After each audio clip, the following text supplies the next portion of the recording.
Well, hello everyone. The slide should be showing up in just a moment, and then I'll be able to get started. There we go. So what I want to do in this talk is give a brief insight into lesbianism in the late 18th and early 19th centuries, and how lesbian couples were understood in their times and are currently presented by historians. First, it's important to realize that lesbianism was known at the time, and while disapproved of, the reality was very complex. The most frequent examples of lesbianism were in erotica, designed for males, mostly involving an innocent country girl who comes to the big city and is shown how to please a man by another older woman, usually a madam. Lesbianism was occasionally prosecuted, but under the guidance normally of indecency. Unless implements, and by that they would mean something like a dildo, was used, it was not considered sodomy.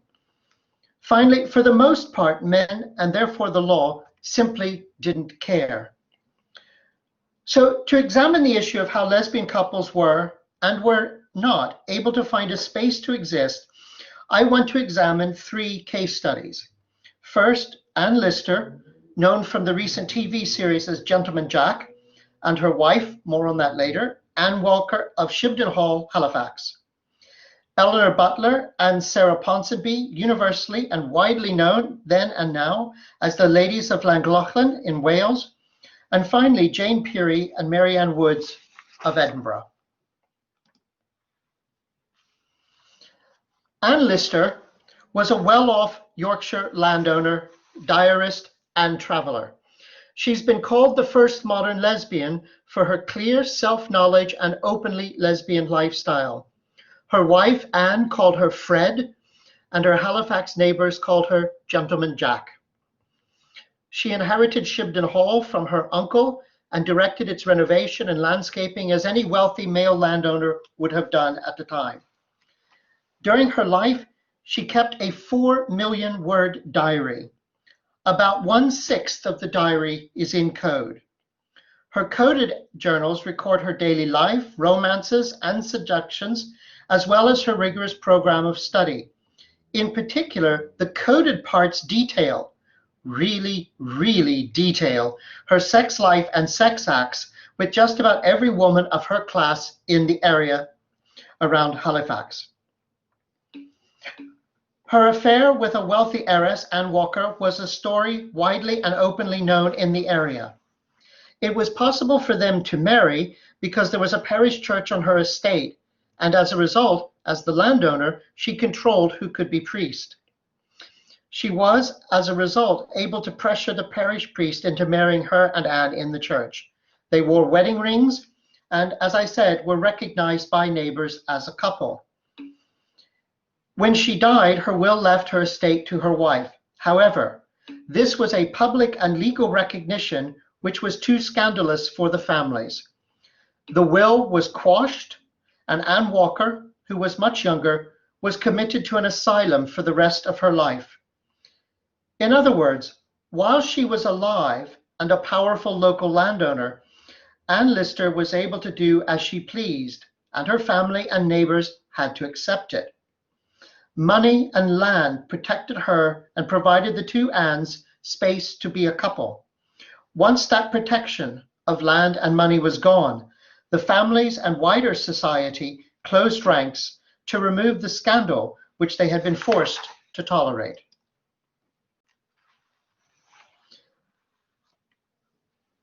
The Ladies of Llangollen were equally well known, but inhabited a different space from the two Annes. They never required, because they didn't have the social power to do so, that society accept them as a lesbian couple. However, they were accepted as a model of a platonic, loving female couple involved in an intense romantic friendship. As such, they were a tourist attraction. They were members of the Anglo-Irish elite. Butler had been educated in a convent school in France and was considered a committed spinster by her family.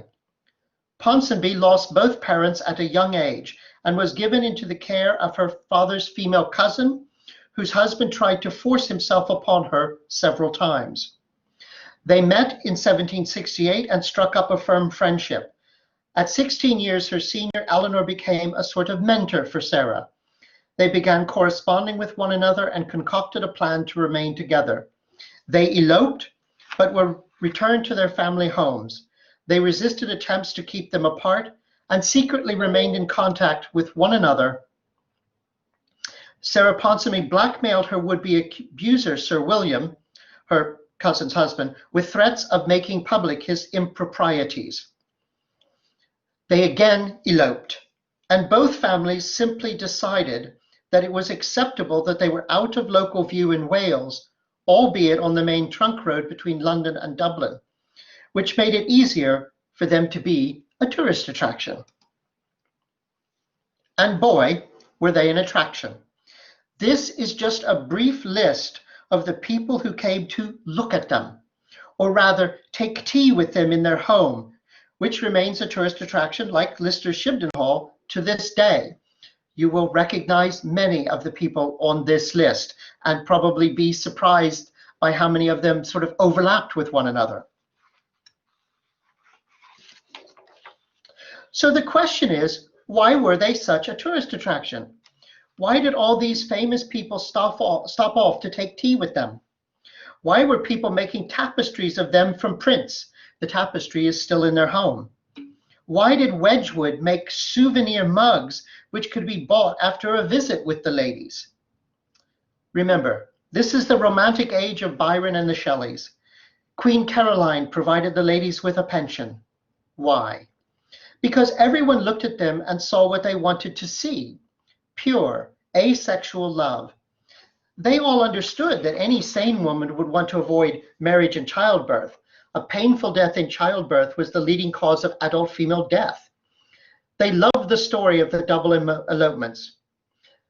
That the ladies dressed as men from the waist up and women from the waist down, that they kept a lovely garden, that they spent their time in conversation and reading and corresponding with their many neighbors.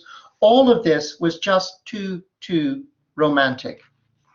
No one wanted to spoil the vision of domestic bliss with anything as scandalous as sex. Anne Lister visited them to take tea. When she returned to Halifax, she wrote to a correspondent and one-time sexual conquest, "I cannot help thinking that surely it was not platonic. Heaven forgive me, but I look at within myself and doubt." She saw, but didn't really like seeing, what everyone else refused to see. This selective blindness allowed the ladies of Llangollen a different, ultimately safer space in which to live their lives together. Still, there can be little doubt that part of what made them such a tourist attraction was the frisson of seeing a platonic romantic friendship, but maybe, just maybe, doubting. The house remains a tourist attraction, and the main tourist pamphlet continues to play on this frisson. It says, "We can never know the true nature of their relationship. As women intimately involved, aiding, comforting, and supporting one another inseparably for over 50 years, they helped create a space in which fulfilling possibilities of long-term human companionship, apart from heterosexual marriage, could be imagined." A fitting, well-phrased tribute to their relationship. So the question remains, how should historians discuss their relationship? They were mentioned in writings and poems of others and corresponded with leading lights in literature and even politics, for example, Wilberforce of their day. One of Sarah's relatives wrote, "Though it has an appearance of imprudence, it is, I'm sure, void of serious impropriety. There were no gentlemen involved, nor does it appear to be anything more than a scheme of romantic friendship. Unlike Anne Lister, she insisted on seeing something else, something wholly platonic, something romantic, almost cute. However, one of their neighbors accused them of sapphism, that is, being lesbians, sexually involved. The reality is that if it were not for the survival and publication of Anne Lister's diaries, the ladies would only be talked about as the example, par excellence of the romantic friendships of the period. Her diaries, however, mean we must consider the possibility of a willingness to see only some things to maintain a veneer of propriety. Now, I want to close with my third couple. Now, some of you may be familiar with some bits of the story because their tale was turned into The Children's Hour in 1934, a play, and later made into the movie in 1961 with Shirley MacLaine. So if some of it sounds vaguely familiar, that's why. In 1811, Mary Ann Woods and Jane Peary, proprietors of a girls' school, were accused of being sexual lovers by Jane Cumming. Jane, whose father had served in the English East India Company, was the mixed race and illegitimate member of a leading Scottish family. Her grandmother, the formidable Lady Cumming Gordon, and the Gordon family, attempted to ruin the ladies' careers. She wrote to all of her friends and told them to remove their children from the school. Within days, the school was deserted, and the two women deprived of their livelihood. In turn, Woods and Peary sued Lady Cumming Gordon for defamation. In the end, they won their case, but their reputations were irreparably damaged. For our purposes, the views of two of the judges are most fascinating. The jurors who thought the women guilty of the charges said very little about their reasons for accepting the accusations. In effect, they thought there was more than enough evidence to back up Dame Cumming Gordon's charges. Those who sided with the school teachers placed great emphasis upon the untrustworthiness of Jane Cumming, both as a young, impressionable girl, but also, and more importantly, as the product of the sensual, exotic, and erotic East. In other words, there's a sort of interesting racial element to the case as well. But two of the judges articulated the views we've been thinking about. Lord Meadowbank said, "I state, as the ground of my unwillingness to believe the accusations, this important fact, that the imputed vice had been hitherto unknown in Britain." He went on to say that he did think it was the sort of thing folk did in Italy. Similar but more complex opinions underlie the remarks of Lord Gillies. Are we to say that every woman who has formed an early intimacy and has slept in the same bed with another woman is guilty? Where then is the innocent woman in Scotland? And that is the key question then and now. There is an unwillingness based on ideas of propriety and decency, which prefers to see two women who have formed a lifelong bond as just chums rather than lovers, because that in some way dirties the relationship. More importantly, it potentially dirties all close female relationships, and that was unthinkable then. So in the end, the men, and it's mostly men, simply saw what they wanted to see, because unlike a situation where their mothers, wives, and daughters were too close to a man, with another woman, ultimately, it didn't threaten them and their bloodline, and it didn't really interest them either. Thank you.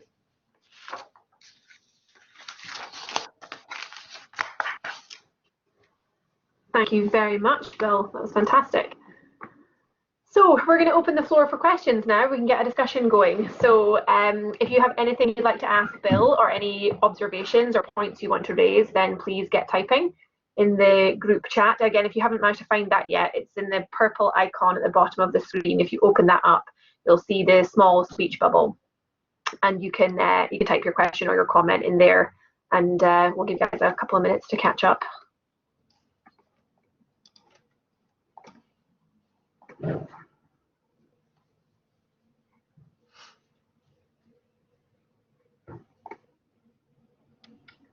While we're waiting for people to put their thoughts down, I actually have a quick one. When did they find, I may have missed this when I was marking people off, but when did they find the diaries from Anne Lister? Interestingly enough, they were never really lost. Okay. One of her male relatives inherited them, And in conjunction with the law firm that handled the inheritance, decided it was probably best not to circulate them. But he, interestingly enough, he was what then would have been called a confirmed bachelor, refused to destroy them. And that's normally what was done with things like that. I mean, Byron's diaries were destroyed. Queen Victoria's children spent days burning her private papers after her death, which presumably got rid of everything about Mr. Brown. But so they sort of languished. They were in an archive. People knew about them. People knew the code. They knew the code probably wasn't very difficult, but no one was particularly interested. They don't really get decoded and then published and talked about until the 1960s. June, so what happened to Anne Lister's wife? Morning, Peter. Sadly, she was put in a mental asylum for the rest of her life. And back then, you really only needed one male relative to sign the papers to commit you. And basically, they got her out of the way because she was an embarrassment and she was no longer protected by Anne Lister. We don't really know anything more about what happened to Woods and Peary. And I think it's probably they were just made destitute. The chances are they probably went somewhere else. Come to meet them. No, there wasn't a network, but just like everyone else, she'd heard of them. I mean, they were famous, the Ladies of Llangollen. That print I showed was widely circulated. I think she read about them and thought, yeah, they're kind of like me and Anne, and I'm going to go see. And she went off to see. And she spent, I think, 3 or 4 days in Llangollen because Butler was ill at the time. And so it was a question of whether she was going to actually get to see both of them. And in the end, she was able to take tea with both of them. But it's interesting that she made the effort to go from Halifax to Wales just to see them, whereas most of the other people tended to be quite often stopping off to visit with them on their way to Dublin or to London, back and forth. But it's interesting that Anne made the trip just to meet them. Thank you very much. So June is asking, does anyone know what became of the Edinburgh couple? She says it's a great talk as always. Yeah, no, as I was saying, we just don't know what happened to them. We don't know. My guess is that they just moved. They just went elsewhere. Right. Okay. Okay, sorry. And Anne is asking, what school was it in Edinburgh that they owned? School is a bit of a misleading term. But quite often back then, you could just sort of effectively open up your house for a bit of education, and so it would have been just a school for girls, is what it would have been called, and they probably would have had, you know, a reasonably large room and would have taken in boarders. And that's really how they made their money, was through the room and board more than for the instruction itself. Thank you. Philippa is saying, I was thinking that men did, oh, sorry, it's moved down. I was thinking that men did not feel threatened by two women relationships because, unlike now, two women could not have children, that was also the case for two men in times past. Can you speculate why it was in many cases accepted for two women at least not to be prosecuted, but men were? Yeah, I think it's because there's sort of, you're right, you're touching on two things that are working at the same time. A wife being involved with another woman is not a threat to the bloodline. So for men, for husbands and for fathers, the real concern is the female member of the family having a relationship outside of marriage and having a child outside of marriage, whether it's illegitimate or in an adulterous relationship. That's their real concern. The prosecution of men is because it counts as sodomy, because it's a sex act that cannot lead to procreation. And any sex act that can't lead to procreation is technically sodomy, whether it's between a husband and wife or between two men or between a person and an animal. It doesn't matter. But the key thing about sodomy is that legally it has to involve penetration. So on the one hand, men are not worried about what their female relatives are doing maybe with other women because there's no possibility of children and bloodline issues, but also because on a kind of a fundamental level, although they might dislike what they would do with each other, they don't actually think it's sex. That makes sense, thank you. Next question is from Chloe, and she says, do you think that Anne's wife's family tried to separate them when they were together, and was it solely down to Anne's influence that she was protected? They clearly weren't particularly happy, but the reality was is she controlled the estate, and there really wasn't much anyone could do about it. And falling out with her was not going to have been a particularly clever idea. She came into a lot of money and a lot of power. If you go to Shibden Hall today, the land, which is the park around it, is the estate. It's big. Thank you very much. Maeve is asking, was the taking tea at Llangollen actually done on a commercial basis by the two ladies? Not officially, but I think the idea is that quite often people made small gifts to the ladies, as sort of, you know, I'm coming into your house, I give you a sort of a gift. But they're not running it on a commercial basis. However, buying the mugs and stuff like that is being sold on a commercial basis, just not by them. So they might not have been as particularly economically savvy as they could have been. Great, thank you. Loki is asking, in how far was lesbianism recognized as a sexuality or something you just are, as opposed to a perversion or a sexual activity? Anne evidently recognized it as that, but how was it generally perceived?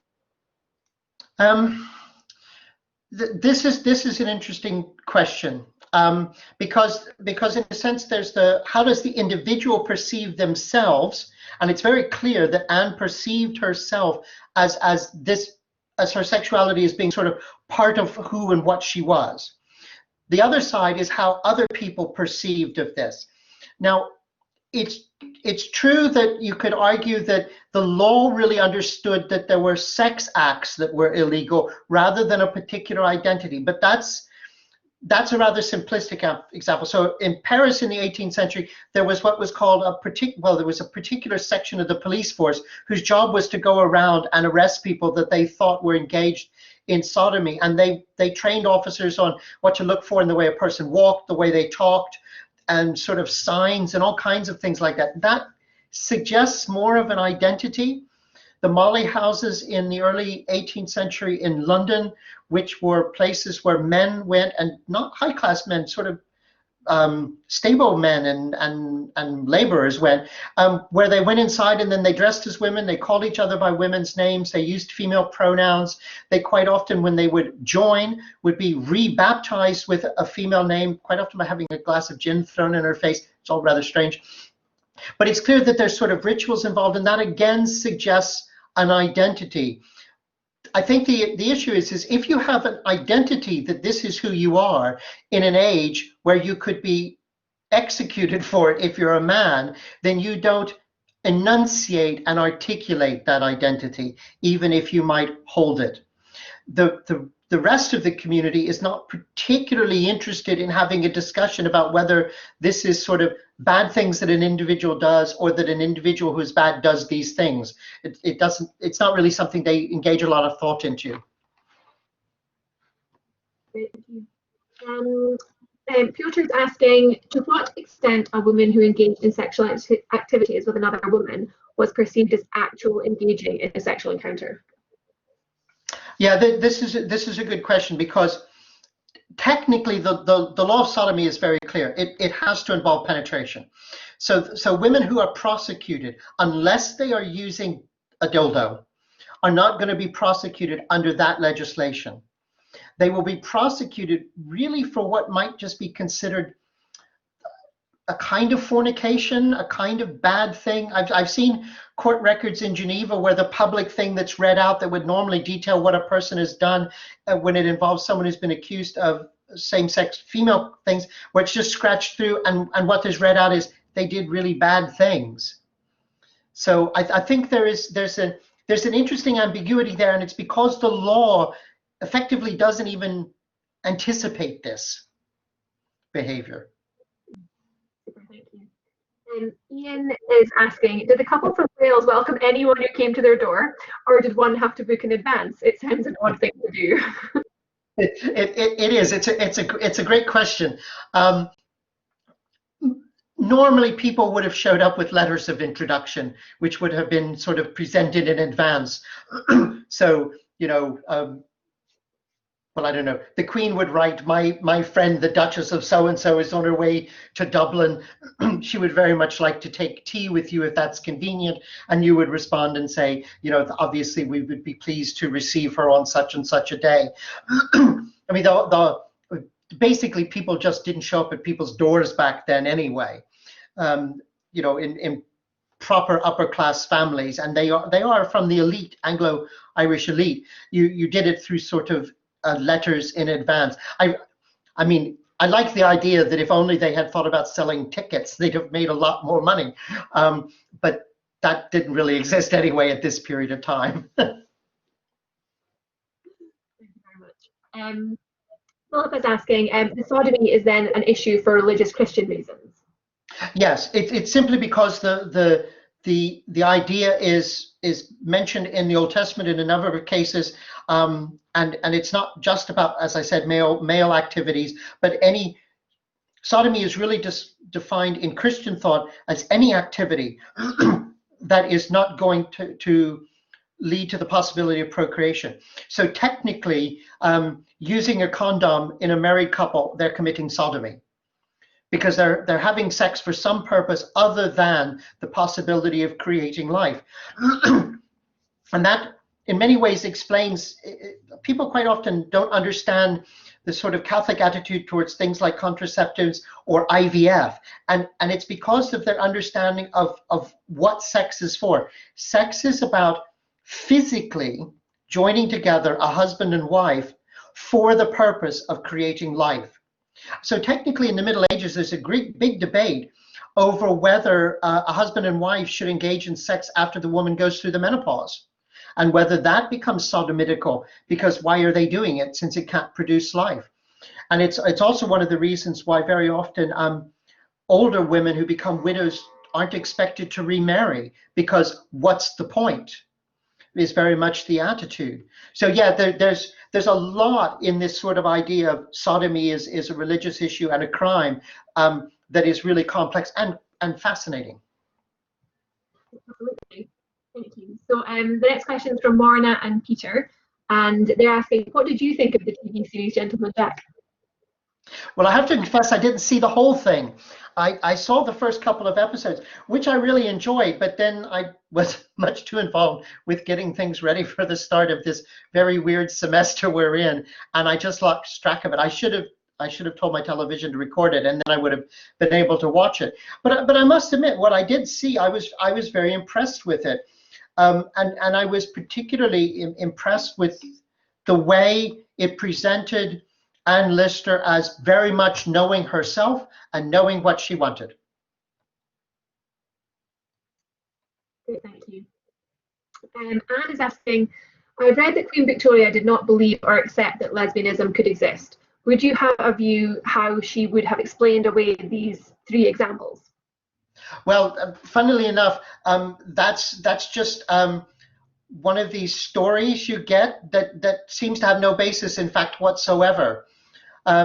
There's no reason to think that Queen Victoria didn't think that women might do this, but it's simply not technically against the law, unless it becomes sort of scandalous, and then it's, if you will, gross indecency, that sort of thing. I would imagine she would have not particularly cared. I think she'd have probably, just like Queen Caroline, quite happily have taken tea with the ladies of Llangollen. Anne Lister would have been a different kettle of fish. Daniel's asking, excuse me, is there any suggestion that Anne Lister was transsexual? I presume that this would likely be a retrospective suggestion, but it was striking that she described herself as gentlemanly. Yeah, it's a good question. It's difficult to answer because there's nothing that in her writings that particularly suggests it. other than the fact that she talks about her sort of persona as being gentlemanly, and she did dress in male clothing. That's not actually as bizarre as it may sound. Women quite often wore men's clothing, particularly if they were traveling on their own, whereas men never wore women's clothing because that was against the law.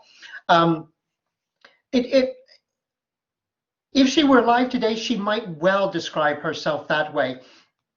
But at the time, she would have had this identity that would have attached to words like Sapphism, tribadism, and also lesbianism. And I think that's much more how she would have seen herself. Great, thank you. And Ellen is asking, are there any sources that refer to lesbianism in the lower classes? Not like the Molly houses. The closest you get to it is there's some really good articles written by a series of cases in the Dutch Republic in the 18th century, where for whatever reason a lot of women were prosecuted for relations with other women, and almost all of them are just, if you will, kind of normal people. They're no real status whatsoever. Most often it's because their relationship has in some way attracted more than just the attention of their close neighbors or family, and so become slightly scandalous. So there are sources that talk about it, but it's not articulated the same way that, for example, Anne Lister articulates in her diaries. But the reality is we have no idea how many personal papers and diaries were left behind, and when heirs read them, thought, "Oh my God, what is this?" and just threw it in the fire, as they did with Byron's papers. I mean, his lawyers burnt his papers because they were not going to have that ever be published. Because the assumption is these kinds of things tended to circulate and get published. So you just destroyed stuff like that. Thank you. So I've skipped on. Chloe's asking, when do you think the biggest change in social perceptions towards lesbianism occurred, given that it was not viewed as a threat at this point, unlike sodomy was? I think probably just generally in the sort of 70s and 80s with the gay rights movement generally. I think the big difference is the change for lesbianism does not require a change in the law. That it isn't criminalized. So it's much more about sort of, well, how does society respond? Well, by the point at which society is getting used to the concept of gay men, it really doesn't seem to be overly concerned. And the reality is that is still the case. You are more likely to see lesbian relationships and lesbian sex portrayed on, say, television than gay men. And lesbianism is still a fundamental core of straight male pornography. So there's a sense in which it inhabits a different space, which can be both positive and negative than the space inhabited by same-sex male activities. Thank you. Alison's asking, you mentioned the 1934 film The Children's Hour. It was shown in the UK but renamed The Loudest Whisper. Would there have been some political reason for the title being changed? No, not particularly. Very often films are issued under different titles in the US and the UK. I don't know why. I don't know enough about it, but it's not an abnormal occurrence. It's less common nowadays, but it was very, very common in the 30s, 40s, and 50s to see films given different names in different places. It may well be that something had already been released with that name earlier, and if you will, had a sort of a copyright on it. Sometimes that's the case.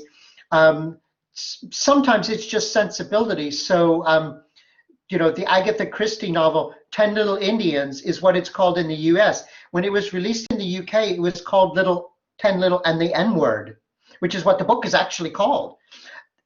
Even in the US in the 50s, they knew that's not going to fly. And so it wasn't released under that title. So I don't know enough about the history of that film to know the answer to it. So it could either be something as simple as we just think it will resonate better. It might well be that they thought The Children's Hour might sound like a children's program or a children's movie in the UK, just decided to go with something else. Or it may also be because the play was a British play and it may have already trademarked the name. Um, Anne is asking, do we know if the attitudes which prevailed in Britain were mirrored across the globe? It depends. I think if you're talking about the areas dominated by Western European ideas and power, and let's remember, until the mid-1940s, that's most of the planet, it is very similar.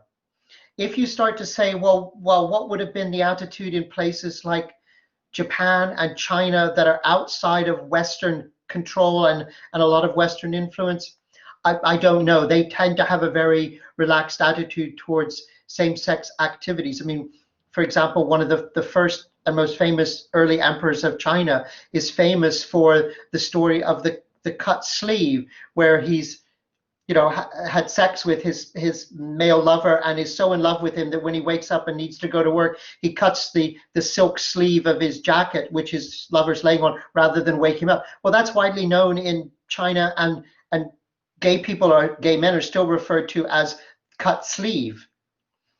So it suggests a different sort of culture entirely that isn't affected by Western religious thought. Interesting, thank you. The next question is from Amanda, and she says, I haven't seen the film with Hepburn and Granger. Was it faithful to the book, or did the celluloid closet persist? The film just hints at what the issue is between them. It doesn't make it as explicit as the book stroke play did. It is very much sort of, you know there's something there, but it never really comes out so that you have to face it.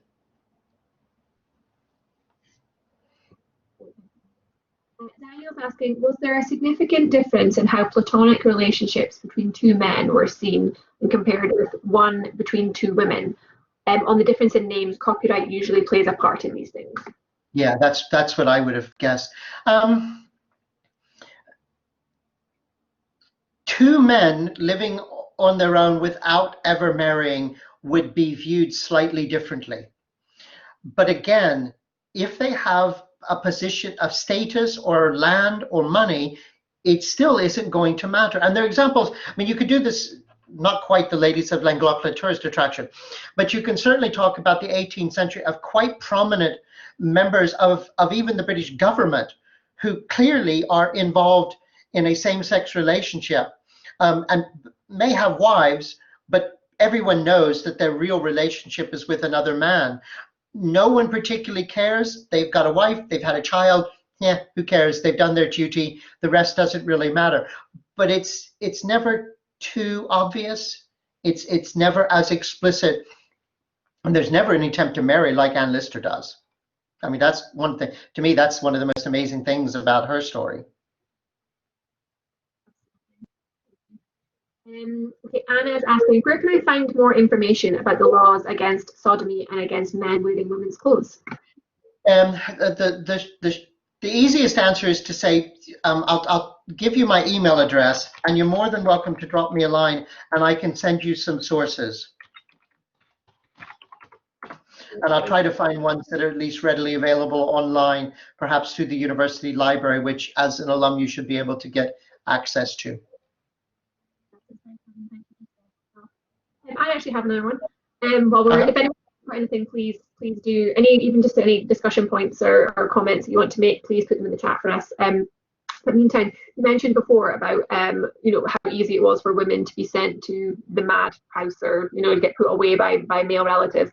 Is there a lot of stories or cases about women being put away because of these sorts of relationships? It tends to be more to do with controlling inheritance and things like that. And remember, the reason she's put away is because she has been named the legal heir. And if you're going to invalidate the will and make it effectively, the money goes where along the family line where it should, you need to get her out of the way, because otherwise she could effectively contest it in court. Because remember, unlike under Scots law, in English law, you can pretty much do whatever you want with your inheritance. So there's no sort of guaranteed bit for spouse or children. So she could have contested it. It's interesting then that it's her family that gets her out of the way. And I think that's because both families want it to end and want it to go away. That publicly they've had to cope with it, but they haven't been happy about it. In much the same way that the Ladies of Llangollen's family, they weren't happy about the situation, but at least it wasn't in downtown Dublin.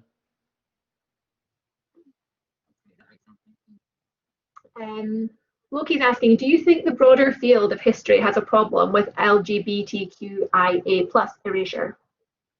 Yeah, and Loki then adds, I just find that we'll never know narratives pushed to law. Yeah, I think you're absolutely right. And so I think it's very interesting the way historians generally have a sort of almost a queasiness about talking about people being perhaps involved in sex with the same gender, but don't seem to mind sex otherwise.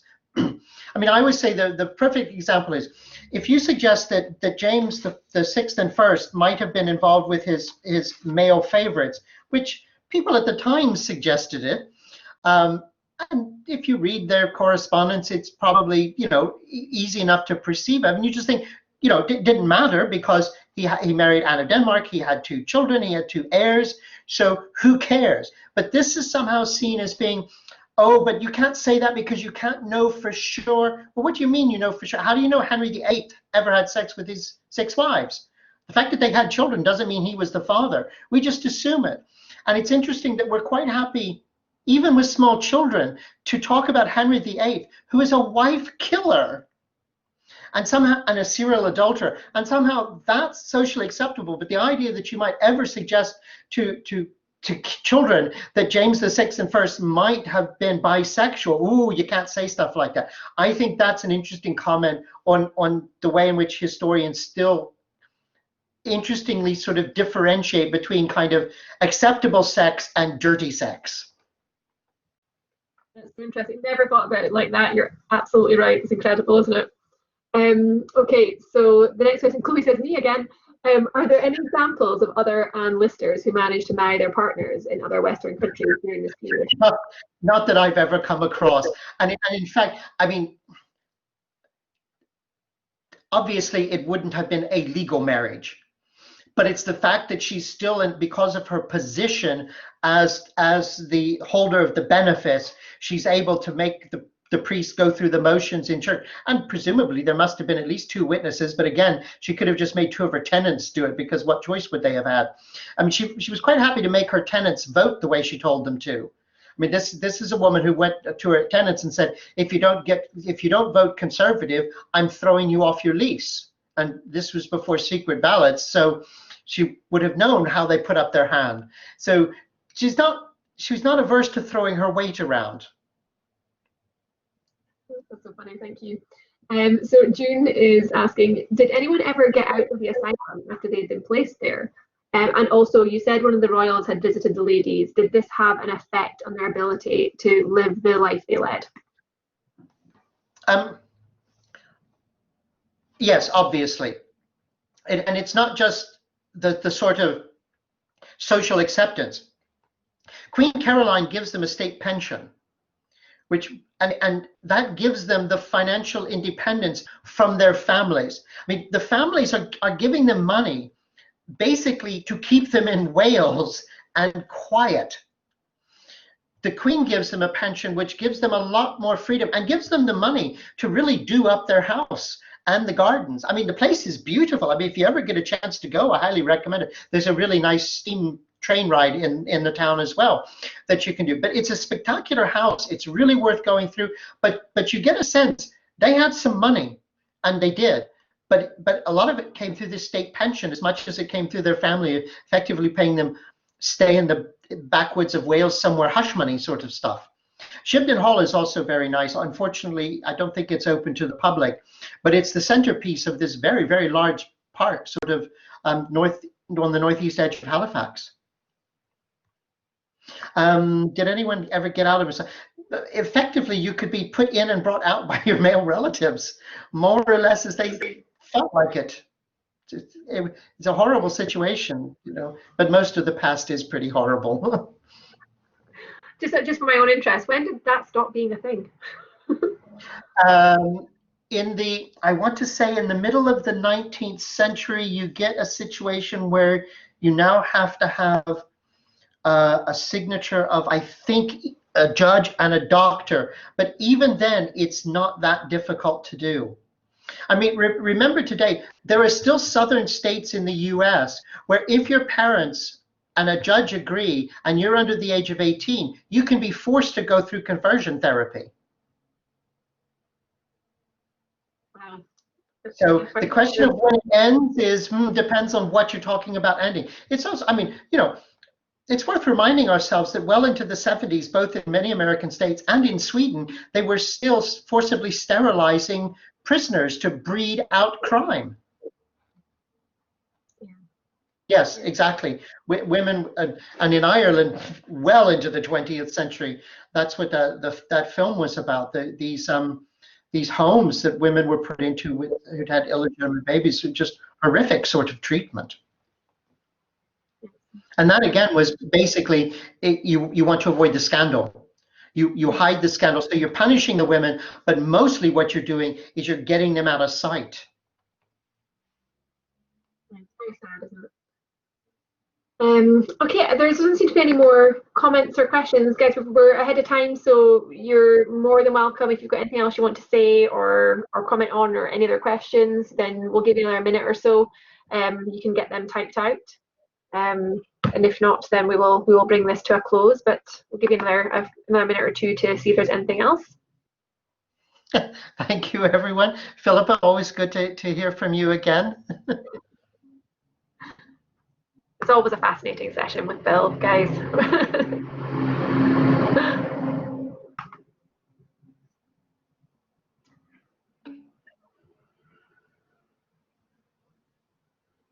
I think we have successfully exhausted everyone. I think we have. There's Katrina as well, from our team, saying it's so interesting and thank you. Zoe said she should. Yeah, so yeah, again, do visit Llangollen if you can, but also definitely if you can, try to visit Shibden and Halifax. I did them both on one trip. They're not actually very far apart when you drive, and they are really, really lovely. Well then, as the thanks and the lovely comments keep pouring in, oh, has someone got one more question? So it's just loading for me. 2 seconds. I don't know if you can see that, Bill. It's kind of frozen for me. It's under Susan Reed. There's another. Yeah. Can you see it, Chloe? Yes, it's like why romantic friendships are looked upon in a more positive light than queer platonic relationship are in today's society. I think almost for the opposite reason. Today's society finds the idea of people living together for an extended period of time who might be attracted to each other sexually not doing anything. So where in the past the inclination was don't put sex into a situation if you can avoid it, to nowadays it's almost exactly the opposite, I think. If this is it, oh, I didn't see that one. Part of any degree syllabus. No, well, I take that back. There will certainly be some universities where there will be courses on this. There are entire programs in the US on sort of queer studies and things like that, where you would find this sort of things in the program. Thank you very much. It's now moving again for me now, so I can keep up with what people are saying, and I think it's just lots of nice comments and thank yous still pouring in. And of course, Jane Peary, who is not the person I was talking about, from the university, has joined us as well. Jane sent me an email and said she would be joining us. She liked the idea that I was talking about someone with the same name. Oh, here's another one. Sorry, Josh is just saying, to what extent is the erasure of LGBT people a primarily European phenomenon? Do we see it there? It is and it isn't. So interestingly enough, so for example, if you look at much of 20th century Japanese treatment of some of their big writers in the 16th and 17th century, they're playing down their male love poetry, their male love poetry and things like that in a way they wouldn't have in the 18th or 19th century. So as they become more influenced by Western ideas about what's sort of appropriate or not, and you have to remember why, and I'll give you a perfectly good example of this. There are lots of cultures, and Polynesian cultures are an example, that have more than 2 genders. And I was at a conference, and I was speaking to these 2 women, and they told me they were from the Marshall Islands, and I knew the Marshall Islands, and they were obviously Polynesian, had more than 2 genders, but I didn't know whether you could talk about it. So I said to him, I said, excuse me, I don't know if this is socially acceptable to talk about, but I know you have more than 2 genders. Can you talk to me about it? And one woman was in her 30s and one was in her 50s. And the 50-year-old turned around and just walked away. And the 30-year-old started laughing and said, you may have gathered from my colleague's response that, no, we don't talk about this. And I said, oh, I'm sorry, that's okay. She said, no, let me rephrase that. We don't talk about it to people that look like you. Because in the 19th century, people that look like you used it as an excuse for colonizing and controlling us. Wow. And that's really an interesting point when you sort of see attitudes, say in India and in sub-Saharan Africa, to behavior that prior to Western arrival seems not to have been an issue at all, now becomes an issue, and that's partially because of inculcating Western values. And so now you get many sub-Saharan African cultures saying that men doing stuff with men is a disease imported from Europe. But that's because they're aware that early on, seeing that behavior in their own cultures was used as an excuse for conquering them. So yeah, it's very complex. We always learn so much, Bill, when you come and give us a That's talk. the idea. That's what university is for. Well, I think that is it from everybody. So I would just like to say an enormous thank you, Bill, and once again for giving us your time for these online events. Sure. It's so appreciated. Well, thanks to everyone for coming along. And we've had Murdoch and Jenny are saying that they hope that we've got you booked up for next year, and I've said, well, we're working on it. So thank you so much, everybody, for joining us today. It's so great that you guys come along and spend this time with us. We really, really appreciate it. And we are working at the moment on a whole host of new topics and online events for the first quarter of next year. So we'll be communicating that just as soon as it's ready. So keep your eyes peeled for the emails coming out.